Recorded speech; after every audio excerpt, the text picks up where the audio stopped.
The world remembers kings, conquerors, and empires, but heaven remembers men and women who walked by faith. After the apostles of the Lamb, God never stopped raising witnesses. They preached when it was illegal. They believed when it was dangerous. They endured when it cost them everything.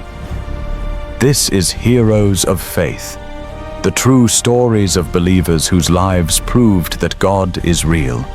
His power is timeless, and faith still changes the world. Kindly like, share, and subscribe, and let their faith strengthen you. The swords came out before he could say a word. Two men, broad-shouldered, richly dressed, long curved silver blades dangling from their belts, stepped into the courtyard and spotted him. A lone white man. A stranger.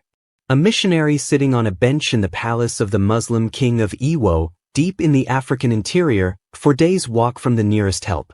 They drew their swords and strode toward him, voices rising in a storm of words he could not understand, blades glinting in the merciless West African sun. And Rowland Bingham sat still. Not because he was brave, not because he was unafraid, but because something beyond fear had settled over him, something he could only describe as the strange, inexplicable calm of a man who knows that his life is held in a hand far stronger than any sword. He had whispered a verse that morning from his Bible reading. He did not know then that those words would be the only shield between him and death before the day was over. He had whispered, "Be not afraid. No man shall set on thee to hurt thee." Before the blades could fall, a courtier appeared and summoned him into the king's presence. And the swords went still. But that was only the beginning of the danger. This is the story of Rowland Victor Bingham, a man who was afraid of the dark as a boy, who trembled in graveyards, who checked under his bed for monsters at night, and who grew to stand alone, unarmed, in the palaces of hostile kings, in cannibal territory, through epidemics, wars, bereavement, and ruin, and never once turned back from what he believed God had called him to do. This is the story of a faith so stubborn, so unreasonable, so magnificently costly, that it planted the gospel across an entire continent. Stay with me because you need to hear this. Rowland Victor Bingham was born on December 19, 1872, in the English county of Kent, a small, quiet world of cobblestone streets, brick walls, and the smell of sawdust from his father's timber yard. He was a middle child in a household of 7 brothers and 1 sister, and by all accounts he was a good student, a daydreamer, and a boy who was, by his own quiet admission, terrified of almost everything that lived after dark. He was 13 years old when his world collapsed. He was sitting in a Latin class, running his finger over the initials he had carved inside his grammar book, RVB, Rowland Victor Bingham, born December 19, 1872, when a junior boy ran in and handed the teacher a note. The teacher pointed directly at him. The headmaster wanted to see him immediately. He walked across the quadrangle with his mind spinning, trying to think of any wrong he had done. He had not. But what waited for him on the other side of that oak door was not a punishment. It was the first great sorrow of his life. His father was gravely ill. He was to go home at once. He ran. He took the shortcut through the back streets, through the foul puddles behind the market, not caring about his shoes. He took the stairs 2 at a time. 6 pairs of tear-rimmed eyes stared at him when he entered the room. His father lay in the bed, gray-faced, sunken, this big, strong man who owned the brickyard and the sawmill, reduced in days to a whisper. His father gathered his children one by one and asked each of them to make a promise. A deathbed promise. He told them he was going to his Savior in heaven, that he had asked God to forgive his sins, and he knew God had answered. Now he wanted each of them to promise that they would meet him there. One by one the children promised. And when it was Rowland's turn, he took his father's hand, fought back tears, and said, "Yes, Papa, I promise I will meet you in heaven when I die." 2 weeks later his father was dead. The cause was a smallpox vaccine. The very thing meant to protect him had killed him. And as if that were not enough, the family soon discovered that his father's will had been drawn up in such a way that all the family money was legally locked away in a trust for 21 years. His mother stood with 8 children and no income. Rowland was 13. He had to become the provider. He was young enough that most people would have understood if that promise to a dying father had faded into the grief and busyness of survival. But it did not fade. It lodged itself in Rowland Bingham like a splinter he could not reach. The question of heaven, of being born again, of what Jesus had meant when he said those strange words to Nicodemus in the night. He became a student teacher at 14, walking 9 miles to church on Sundays with his autoharp under his arm. He marked papers by lamplight and gave most of his small salary home to his mother. He was growing up faster than any boy should have to. And he was still afraid of the dark. There is a night that reveals everything about the inner world of the young Rowland Bingham. He was marking papers late in the school classroom when the headmaster walked in and asked him a favor. Casual, offhand, the kind of request adults make to young men without realizing the weight of it. There were some music books left in the church. Would he mind going to get them? The sexton would give him a candle and the key. Rowland felt as though he had swallowed a stone. The church was across a dark common, past a graveyard where, not long before, a man had been stabbed to death during a card game. It was said that on dark nights you could hear the rattling of chains near the gravestones, the murdered man's way of reminding the living that no one had been brought to justice for his death. But he could not say any of this. He was too ashamed to admit his fear.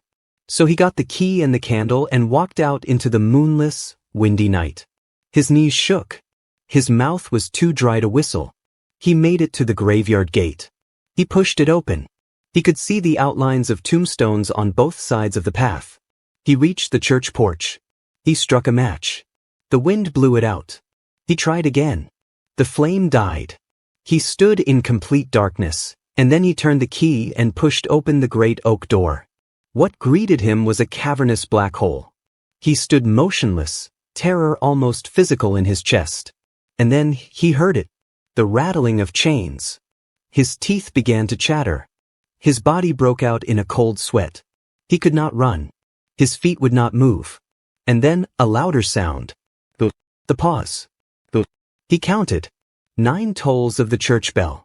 9 o'clock. The rattling had been the bell chains in the tower. He lit the candle.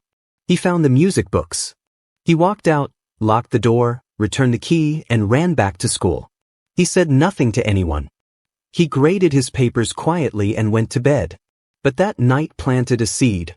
One day he would conquer this fear. He did not yet know that the graveyard at night would one day seem like nothing, not compared to where God was going to take him. His external life was also becoming complicated. The Church of England minister who held oversight over the school had noticed that Rowland was attending a Methodist chapel on Sundays instead of the official parish church. He summoned Rowland and told him plainly, this was unacceptable. It set a bad example. The school board were all Church of England members. He needed to come back, and he needed to stop this nonsense. Think of your career, the minister said. There is a lot at stake. Rowland listened respectfully. Then he rode his bicycle home to speak to his mother. She told him to be true to his principles, even if it cost him his job. He gave 3 months' notice and walked away from the only career he had. Now he was 15, unemployed, with no plan, and the promise to a dying father still alive in his chest, unanswered. The answer came at a Salvation Army meeting on a Good Friday evening in the spring of 1887, in the town of Tunbridge. He had been drawn to the Salvation Army from the moment they marched into town waving banners, women in navy bonnets and men with brass letters on their collars, holding services that looked more like parties than church meetings. His mother disapproved vigorously. These people worked with drunkards and street women. Rowland did not care. He sat in that meeting and listened as chimney sweeps and charwomen and domestic servants stood one after another to testify about Jesus Christ, about sins forgiven, about peace found, about joy that had no explanation. He watched their faces, and he saw something in them that he did not have: faith and confidence, uncomplicated and unashamed. In 2 hours he understood more about what Jesus meant by being born again than he had gleaned from years of Sunday church attendance. The speaker invited those who felt God tugging at their hearts to come forward to the rail. Rowland did not move. He was too afraid. Too embarrassed. He knew too many people in that room from his mother's shop. So he grabbed his cap and fled. He tormented himself for weeks afterward. Why didn't I go forward? It would have been so easy. By now I would know my sins were forgiven. He made a vow. The next time he had the opportunity, he would go forward no matter how he felt. The next opportunity came at a Salvation Army meeting during the Whit Sunday holiday, at a chapel in Grinstead, Sussex. And this time, nothing in Rowland felt moved. The speaker said nothing that stirred him. His emotions were cold and quiet. But he remembered the vow. So without his heart pounding, without tears, without drama, he stood up from his seat, walked to the front, and knelt at the rail. This is a moment worth pausing over, because it teaches us something important. The kingdom of God was not built on feelings. Rowland Bingham's conversion was not a thunderclap. It was an act of the will, a man keeping a promise, trusting that what was true was still true whether he felt it or not. And in the days that followed, as he attended more meetings, the weight began to shift. The guilt began to lift. Something real had happened, even without the dramatic emotion he had expected. He was 15 years old. A young man with no money, no career, and no clear future. But he had found what he had been looking for since his father's deathbed. And he was never the same again. He sewed Salvation Army patches onto his clothes. His mother removed them from the laundry. He played hymns on his autoharp on street corners. His family was horrified. He went back to their home and began reading the Bible aloud at the breakfast table every morning, standing at the doorway so his brothers and sister could not easily make him stop. They talked over him. They giggled. He kept reading. On the 8th day, a guest was staying in the home, a friend of his mother's. This woman sat the children down with a glare so stern they fell quiet. 3 days later, she found herself alone with Rowland by the fire and asked him quietly what it was that made him read that way every morning. He told her, simply, plainly, the story of what had happened to him in Grinstead. She burst into tears and said, "Do you think he would save me?" Rowland was stunned. It had never occurred to him that God could use a 15-year-old boy in his own living room to bring someone to faith. He stumbled through a simple prayer with her, too shocked to say anything fancy. But the woman was transformed. He was learning something that would mark the rest of his life. Faithfulness in small things has enormous consequences in the hands of God. There was a problem with tobacco. His mother ran a small shop, and tobacco was one of her best-selling items. And Rowland, who now spent all his spare time at Salvation Army inquiry meetings talking to young men about overcoming bad habits, kept selling tobacco to the very same boys he counseled at those meetings on Sunday. His conscience would not let it go. He tried for weeks to find another resolution. There was none. He told his mother he could no longer sell tobacco. She told him tobacco kept the shop going.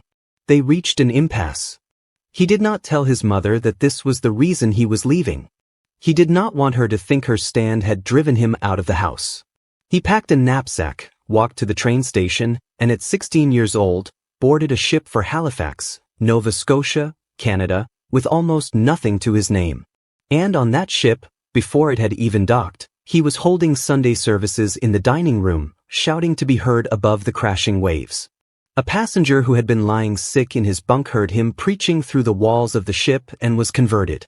Rowland Bingham had not yet arrived in his new country, and he was already doing what he would spend the rest of his life doing. Canada opened up his world. In Halifax, he walked 9 miles to church every Sunday, often carrying his autoharp.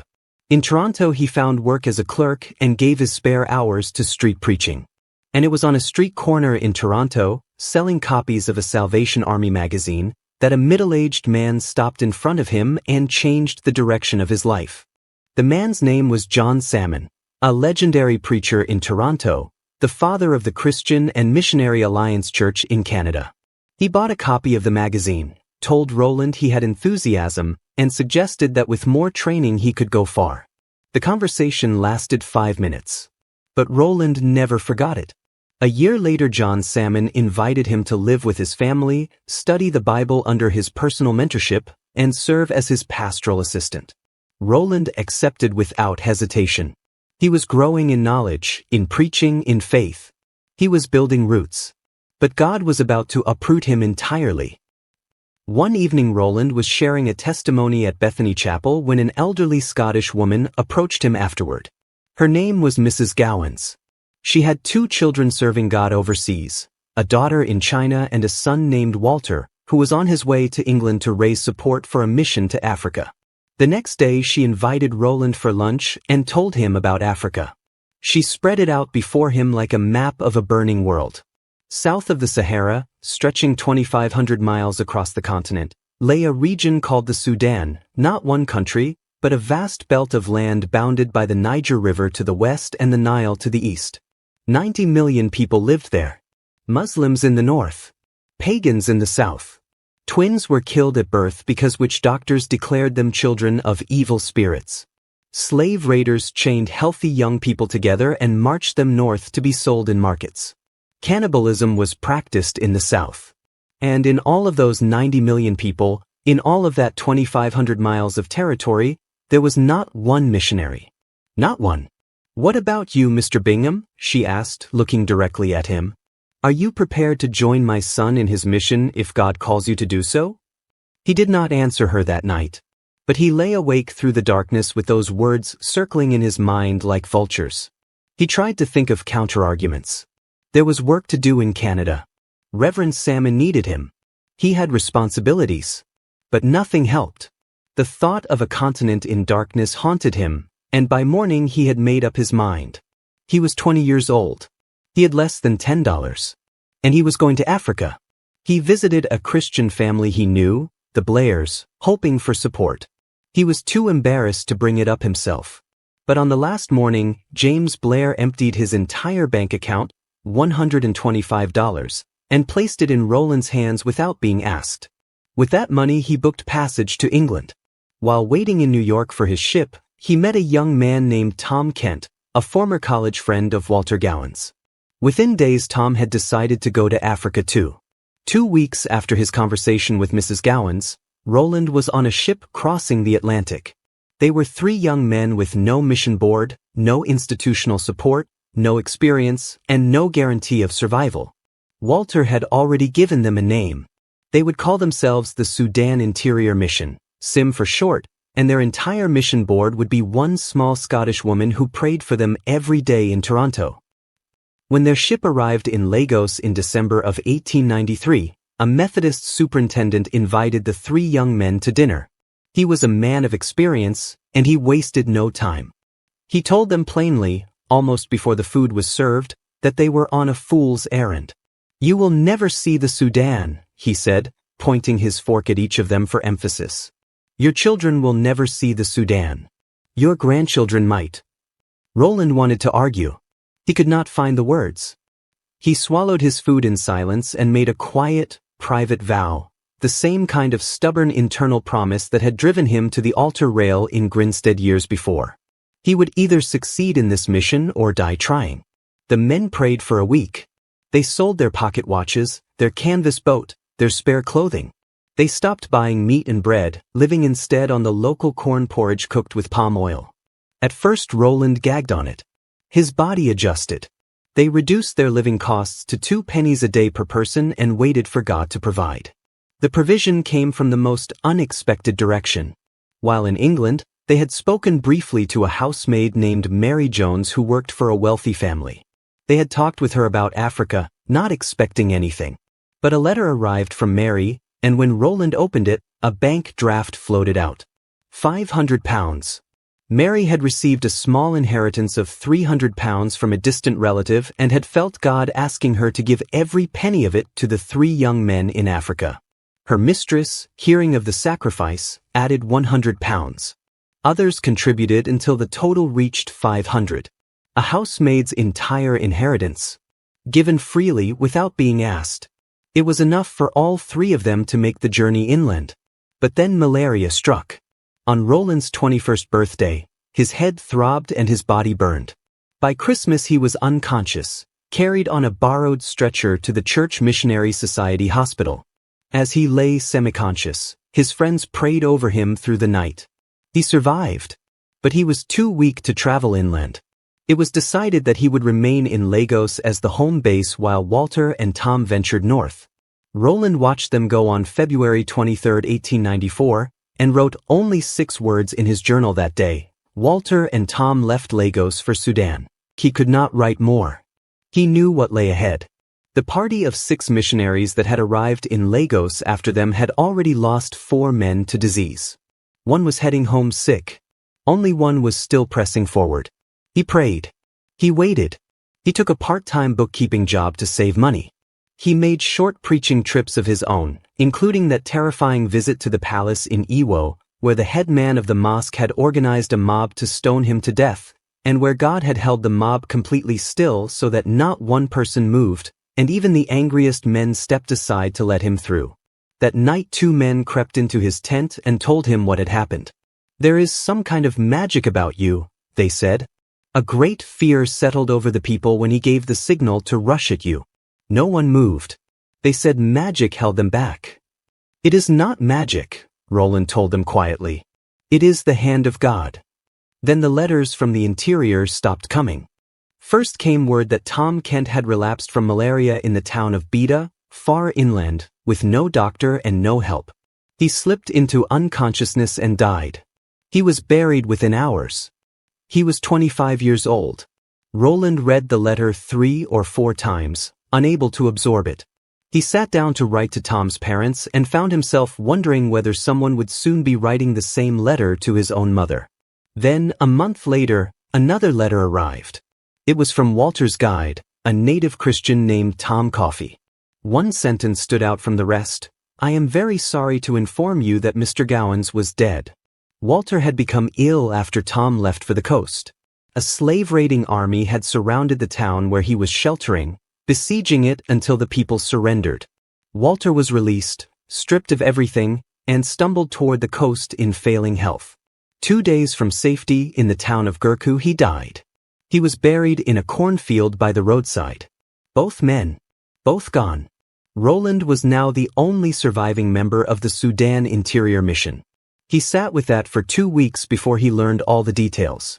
And then he sat with the silence of being alone, truly alone, with a mission that had no missionaries, no partners, no results, and 2 graves in the interior. The superintendent's words came back to him like a taunt. "You will never see the Sudan." Was it foolhardy? Should they have listened? Had 3 young men thrown their lives away for nothing? He wrestled with it for 5 months. And then he made his decision. He would go back to Canada, recruit new missionaries, and return. The mission was not over. It had barely begun. As he packed Walter's journal and pen along with his own belongings, he knew he would have to answer the question every thinking person would ask him: who would volunteer for a death sentence? The voyage home was his darkest night of the soul. He read Walter's journal on the ship, page by page in the evenings, searching for something to hold on to. And he found it in the last entry, written in the shadow of approaching death. Walter had written that the work in Sudan might look like a total failure and defeat, but it was not. That he had no regrets for undertaking the venture. That in this manner his life had not been thrown away. His only regret was for his mother. Rowland folded the journal closed and held it in his hands for a long time. When he arrived in Toronto, he went directly to Mrs. Gowans. He dreaded it. But before he could say anything, she took his hands in hers and said, "You need not worry about me, Mr. Bingham. I would rather have had Walter go out to the Sudan and die there all alone than have him home today disobeying the Lord. I pray every day that God will raise up a Christian witness in Gurku, where he laid down his life for the gospel." He stood before this small Scottish woman who had just lost her son in the African interior and was already praying for the village where he died, and he was undone. He enrolled in medical training in Ohio. Then he went to Bible college in New York, the same school Walter and Tom had attended. Professors who remembered them spoke of their sacrifice with reverence. And slowly, painfully, in the grinding work of study and prayer and trust, Rowland's broken faith was rebuilt, not into something softer, but into something harder and more refined, like metal that has been through fire. He became the pastor of a Baptist church in Newburgh, New York, and began building the administrative structure that the Sudan Interior Mission desperately needed: a real board, real policies, a support base. He met a young woman named Helen Blair, the daughter of the man who had emptied his bank account for him years earlier. She was beautiful and strong-willed and had a deep trust in God, and he asked her to marry him in January of 1898. She said yes, and on May 24th of that year, with the Reverend John Salmon conducting the ceremony, they stood at the altar together and began a partnership that would carry them through decades of sacrifice and hardship without either of them ever turning back. Helen was not a passive supporter. She would spend years running a Christian newspaper almost entirely on her own while Rowland was in Africa. She sewed all their clothes and turned the collars on his shirts twice to make them last longer. She cut dresses for their daughters out of old garments and made diapers out of flannel sheets. And she never once complained in anything we have any record of. They moved to Toronto to work full-time for the mission. They agreed that Rowland would draw nothing from the SIM accounts for his own salary. Whatever they lived on would have to come from God's direct provision, outside the mission funds. This led to extraordinary moments. There was the morning they had nothing in the house but milk and butter, no bread, no food. Helen went next door to put the milk in the neighbor's refrigerator, since they had none of their own.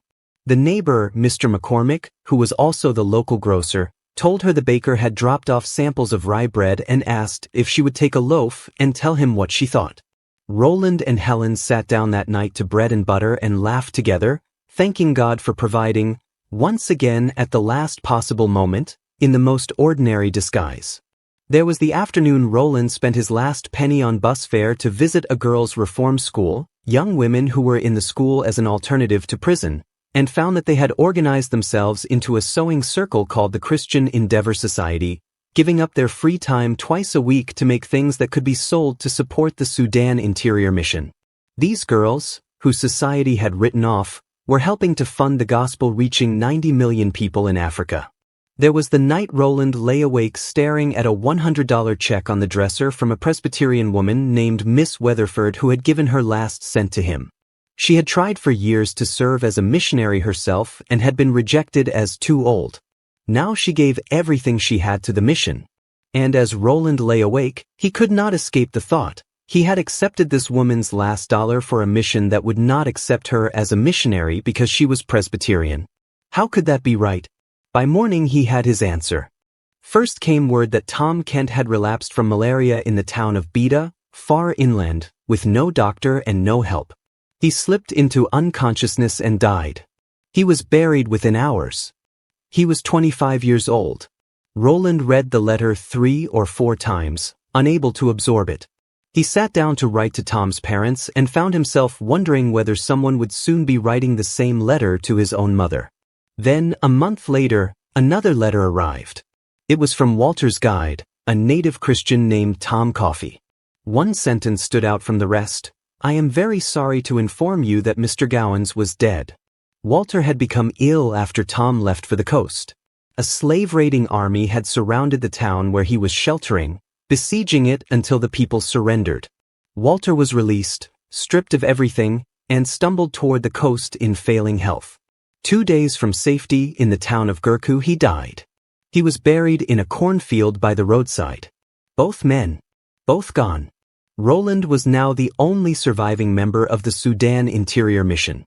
He sat with that for 2 weeks before he learned all the details. And then he sat with the silence of being alone, truly alone, with a mission that had no missionaries, no partners, no results, and 2 graves in the interior. The superintendent's words came back to him like a taunt. "You will never see the Sudan." Was it foolhardy? Should they have listened? Had 3 young men thrown their lives away for nothing? He wrestled with it for 5 months. And then he made his decision. He would go back to Canada, recruit new missionaries, and return. The mission was not over. It had barely begun. As he packed Walter's journal and pen along with his own belongings, he knew he would have to answer the question every thinking person would ask him: who would volunteer for a death sentence? The voyage home was his darkest night of the soul. He read Walter's journal on the ship, page by page in the evenings, searching for something to hold on to.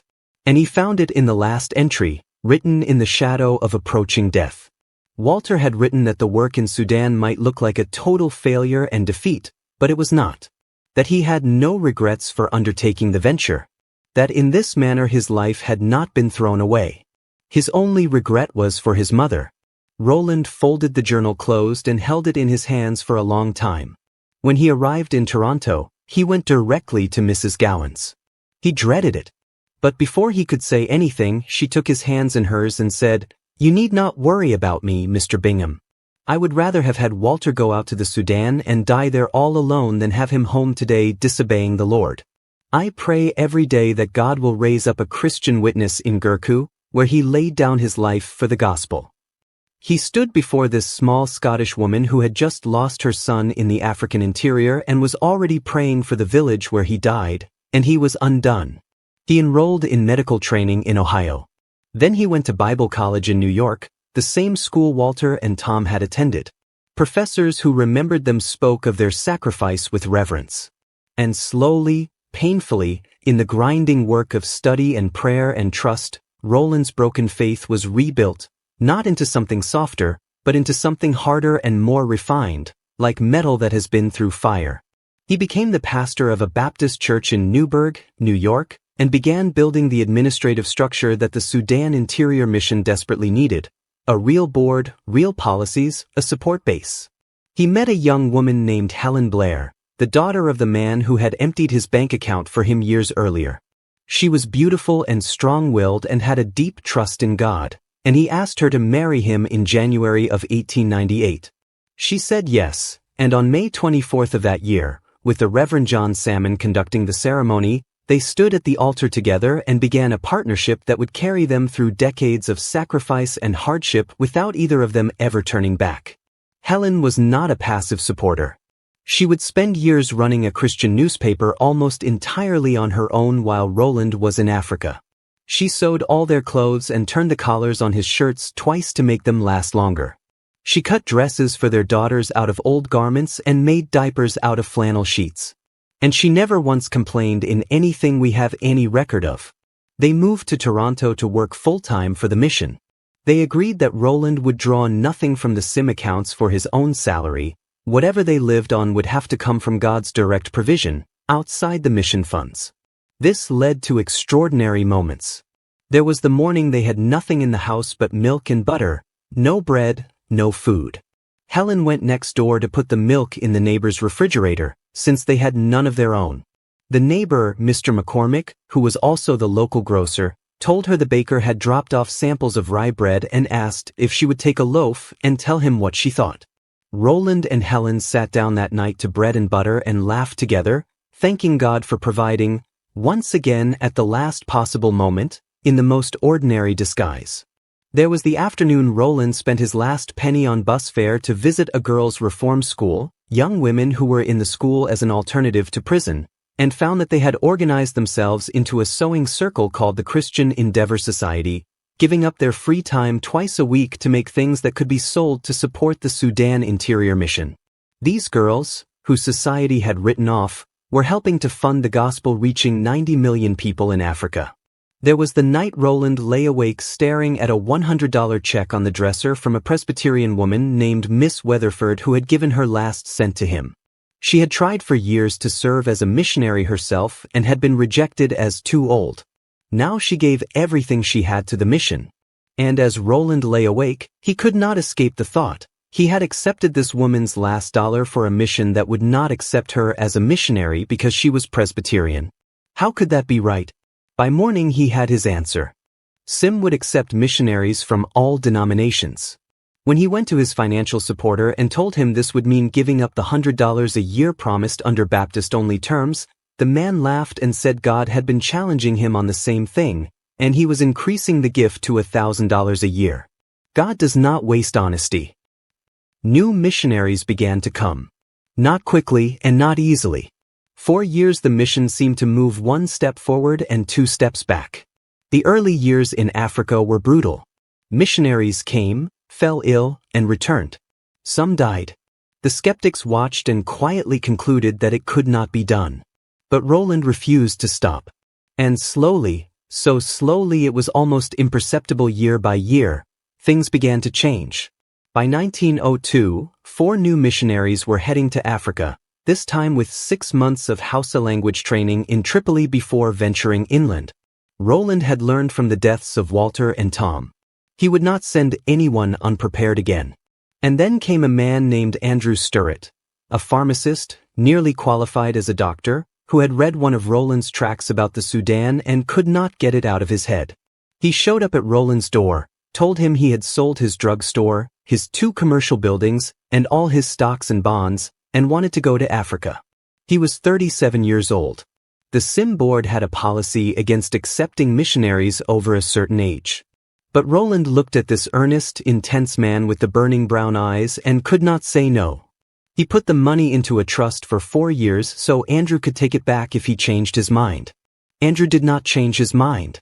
He traveled to England on a cattle boat, working his passage. He completed his tropical medicine course.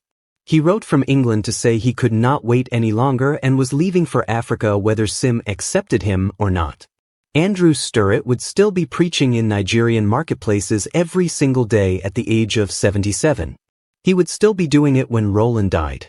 Missionaries half his age would stand amazed at his stamina. Rowland had also taken a small, uneducated man named Tommy Titcomb who, when told SIM might not accept him, replied, "I'll find a board to send me even if it is a washboard." SIM sent Tommy to the Yagba tribe in a town called Egbe. One man in that tribe, a former slave named Danny, had found his way to the coast, learned to read, discovered the Bible in a dialect he could understand, become a Christian, and walked back to his home village to read it aloud in the marketplace. By the time Tommy arrived, for men were waiting to hear more. 7 years later, when Rowland visited Egbe, there were over 1,000 Christians in that tribe. The king came out to meet them. Men and women lined the path in their best clothes. Children ran ahead singing.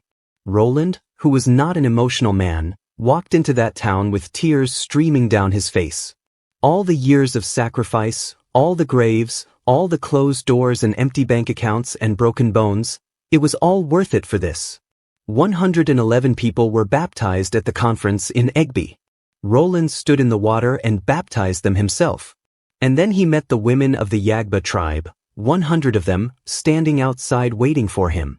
Through a translator they delivered their request. "The missionary has taught us a lot, but he is a man. Have you no white sister who will come and be a missionary to us women? There are so many things we could ask her that we cannot ask him."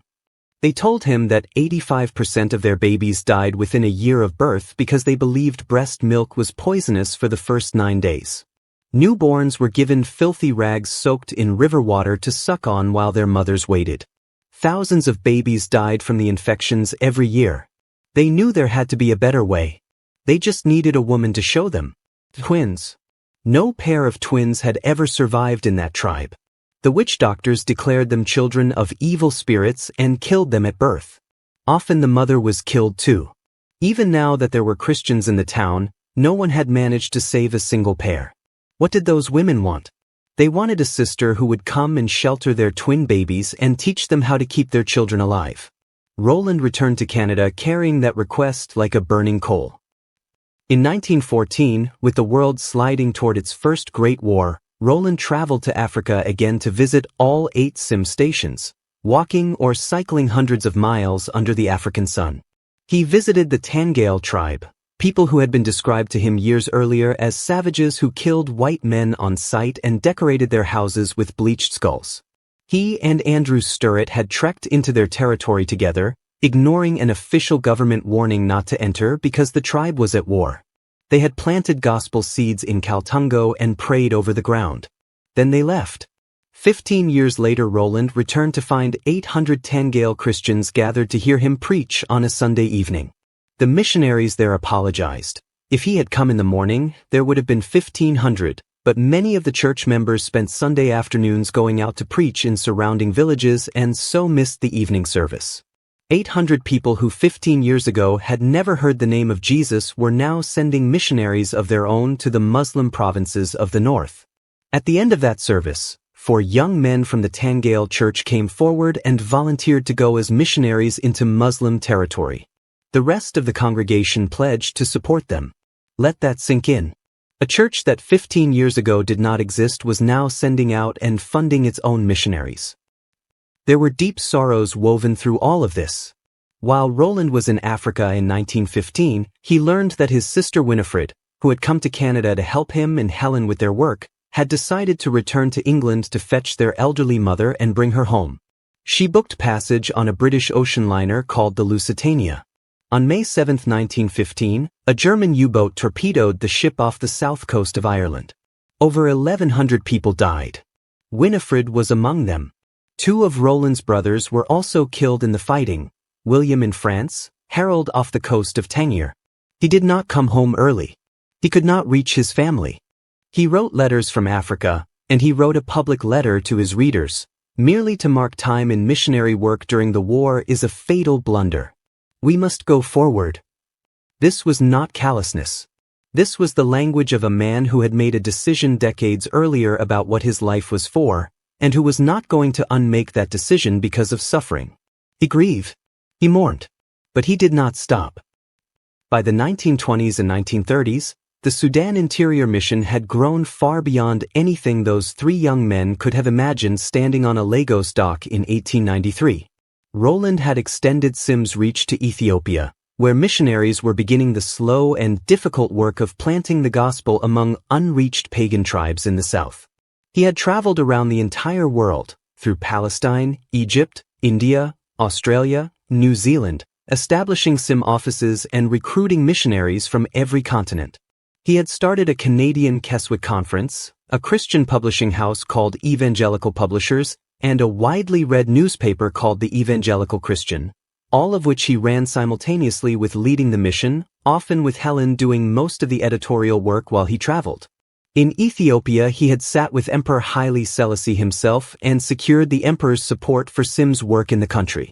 He had visited the grave of Walter Gowans in the village of Gurku, the cornfield where his friend had been buried 40 years before, and placed a cross on the ground and prayed. The old couple who had sheltered Walter in his last hours were still living in the same hut. When Rowland told the old woman that Walter's mother had prayed for their village every day since her son died there, the woman took off her only piece of jewelry, a plain gold ring, and held it out to him. "Take this back to the mother," she said, "and thank her that she blesses us and does not curse us." There is no adequate response to a moment like that. Rowland took the ring and wept. Then, on a May evening in 1935, driving home from a speaking engagement in London, Ontario, a car crossed the center line at speed and hit them head-on. Rowland was hurled through the windshield.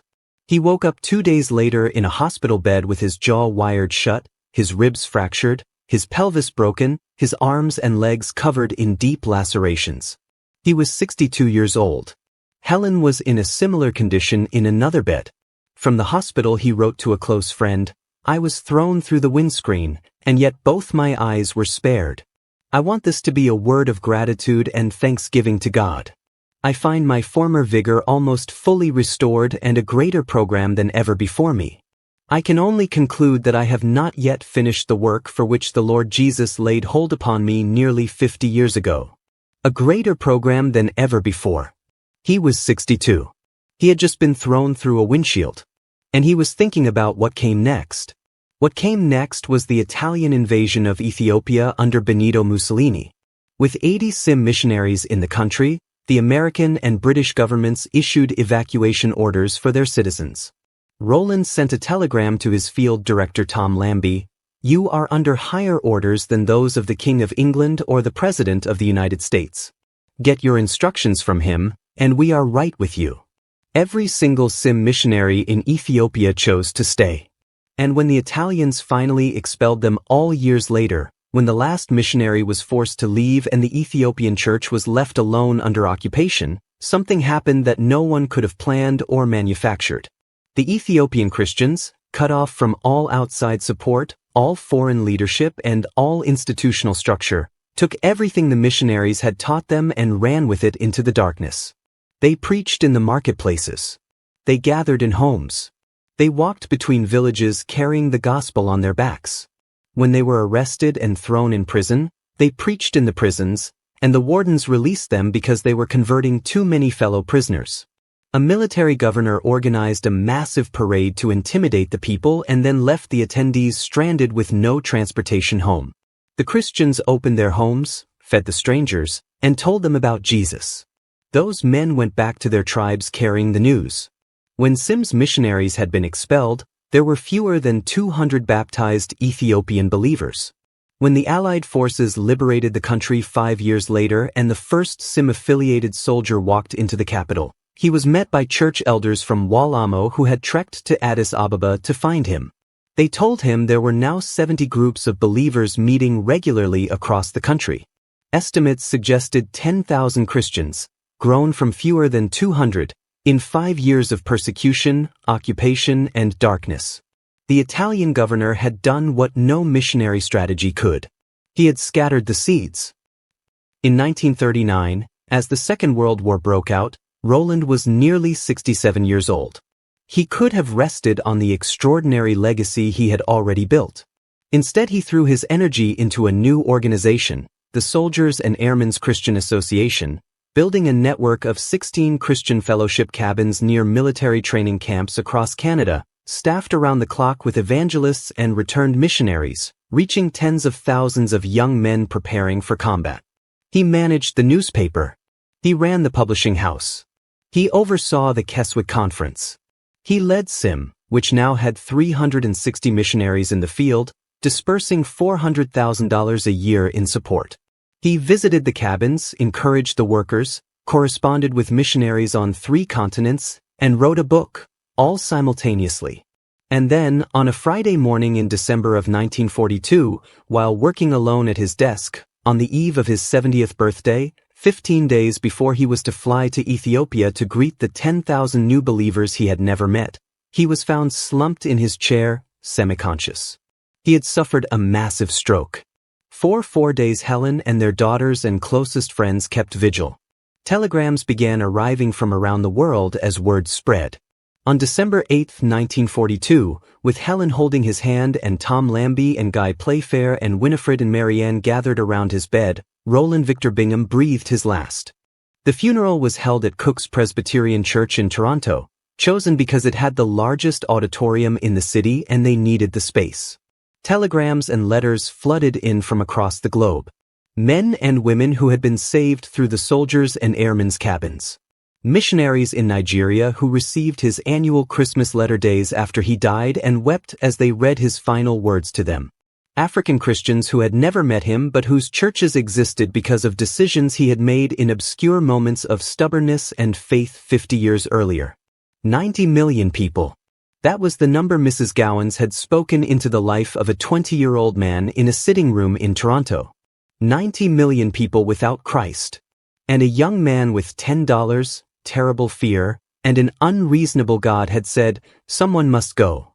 From those 3 men in 1893, one of whom turned back sick, 2 of whom died in the interior without seeing a single convert, grew a mission that by Rowland's death had 360 missionaries, hundreds of mission stations, printing presses producing scripture in 35 languages, hospitals, schools, and churches across the African interior, and 10,000 Ethiopian believers who had grown the church under occupation without any outside help at all.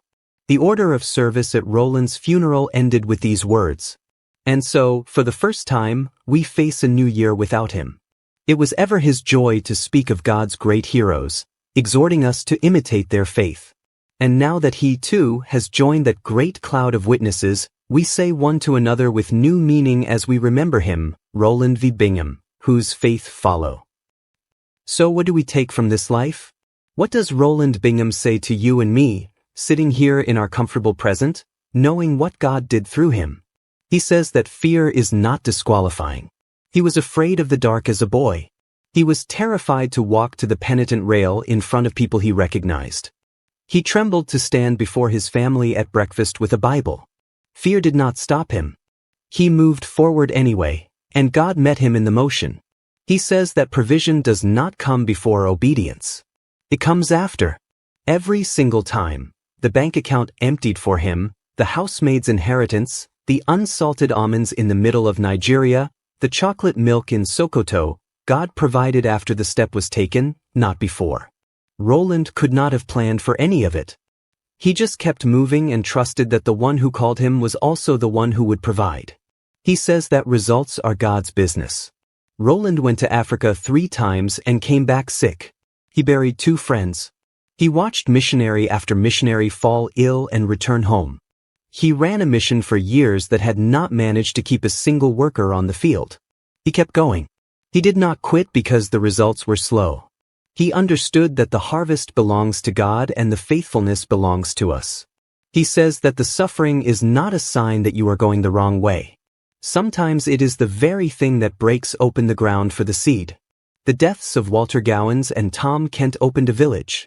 The Italian invasion scattered believers who became missionaries. The imprisonment of Ethiopian Christians converted prison populations. God does not waste the hard things. He composts them. And he says, perhaps most powerfully, that ordinary people with ordinary means and extraordinary obedience can change the course of history for millions. Rowland Bingham was not wealthy. He was not formally trained. He did not come from privilege or power. He was a boy from Kent who lost his father at 13, taught school at 14, left England at 16, and arrived in Canada with nothing but a promise he had made to a dying man about heaven. He simply refused to break that promise. And the continent of Africa was never the same. If this story has stirred something in you, do not let the feeling pass. The same God who held back a mob in Iwo, who kept a housemaid's inheritance safe until 3 young men needed it, who grew 10,000 believers in 5 years of occupation, who whispered Bible verses to a frightened man walking into the palace of a hostile king, that God has not changed. His causes have not changed. The harvest is still vast. The workers are still few. And he is still looking for men and women who will say, with 20 years old and $10 and nothing but a stubborn, unreasonable faith, someone must go. And I will go. Share this story if it moved you. Subscribe if you want to hear more stories of the heroes of faith who walked this earth and refused to be ordinary. We will see you in the next one.